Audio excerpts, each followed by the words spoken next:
ॻोठ शाहनवाज़ जे रावासिन महर बिरादरी जे माण्हुनि ज़रई ज़मीन ते बाअसर जे कब्ज़े ख़िलाफ़ प्रेस क्लब पहुची एहतिजाज कयो।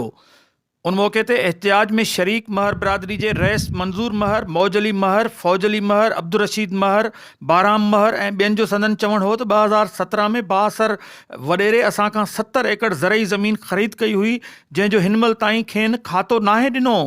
खेसि खाते जी घुर करण ते कूड़नि केसनि में फासाइण जूं पिणु धमकियूं ॾेई रहियो आहे। आहिनि पैसा वठी वियो आहे, सभु आसरा ॾींदो रहियो आहे, फ़ैसिला कया अथसि, अमीर आया आहिनि विच में, नाजेज़ियूं कई वेठो आहे, ज़ुल्म करे थो, घर को निकिरण नथो ॾिए, थोरी घणी ॻाल्हि में फसाई अचे थो नाक जो।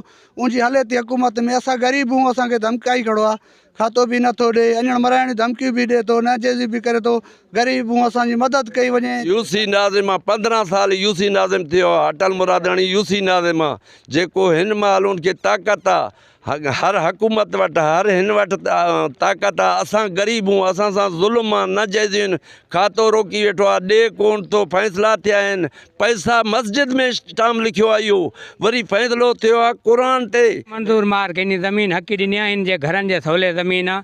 असां अलीगुआर ख़ान खे अपील कयूं था, ॿिन्हिनि जो सरदार आहे, उनजे चए में आहे हिन खे ज़मीन वठी ॾिए, इन जहिड़े शरारत को माण्हू मराइण को बचायो वञे, हिननि की जो इहो ठाह कराए उनखे खातो मंज़ूर कए अली मुराद को वठाए ॾिनो वञे। पूरे हुननि आला अख़्तियारनि खे अपील कई त असां ग़रीब मिसकीन आहियूं, असांखे ज़मीन जो खातो ॾियारे बाअसर खां तहफ़ुज़ ॾियारियो वञे। कैमरामैन टीम सां गॾु अशरफ बुखारी, सिंध टीवी न्यूज़, मीरपुर माथेलो।